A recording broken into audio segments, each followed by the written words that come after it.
পূর্ব মেদিনীপুর জেলার তমলুক থানার শহীদ মাতঙ্গিনী ব্লকের খাড়ুই গ্রামে বিজেপির ফ্লেক্সে জুতো ঝুলানোকে কেন্দ্র করে উত্তেজনা ছড়ালো। বিজেপি কর্মী সমর দাস ব্রহ্ম সকালে দেখতে পান বিজেপি ফ্লেক্সে জুতো ঝুলছে। সঙ্গে সঙ্গে খবর দেন বিজেপি নেতা মধুসূদন মণ্ডলকে।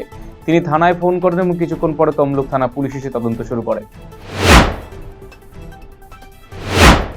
হেমতাবাদে ভোট পরবর্তী হিংসার ঘটনা রুখতে এবং এলাকায় শান্তি শৃঙ্খলা বজায় রাখতে বুধবার একটি শান্তি বৈঠক আয়োজন করা হলো হেমতাবাদ বিডিও অফিসে। বিভিন্ন রাজনৈতিক দলের প্রতিনিধি এবং এলাকার বিশিষ্টজনদের নিয়ে বৈঠক আয়োজন করা হয়। হেমতাবাদের বিডিও বিশ্বজিৎ দত্ত, হেমতাবাদ থানা আইসি সুজিত লামা সহ অন্যান্য পুলিশ আধিকারিকরা উপস্থিত ছিলেন এদিনের শান্তি বৈঠকে। বিজেপি বিপুল জয় মাছে ভাতে ভুরি ভোজের আয়োজন করলো বিজেপি নেতৃত্ব। এদিন ইসলামপুর বাস টার্মিনাসে ট্যাক্সি চালকদের মাছ ভাত খাওয়ানোর ব্যবস্থা করা হয় বিজেপির তরফে। জেলা বিজেপি সহ সভাপতি সুরজিৎ সেন, শহর মণ্ডল সভাপতি চিত্রজিৎ রায় সহ অন্যান্যরা উপস্থিত ছিলেন এদিনের কর্মসূচিতে।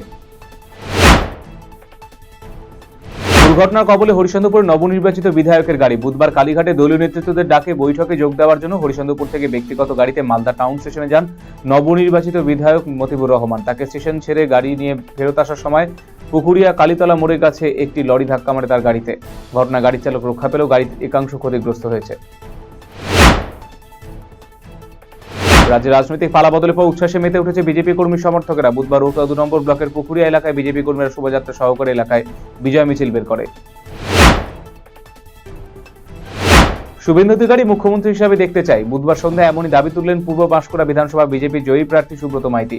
এদিন ভোট পরবর্তী হিংসা নিয়ে এলাকার সমস্ত কর্মীদের শান্তির বার্তা দিয়েছেন তিনি। কোনো মানুষ আক্রান্ত হলে বা কোনো পার্টি অফিস দখল হলে কড়া পদক্ষেপ গ্রহণ করা হবে বলে জানিয়েছেন বিজেপি বিধায়ক সুব্রত মাইতি।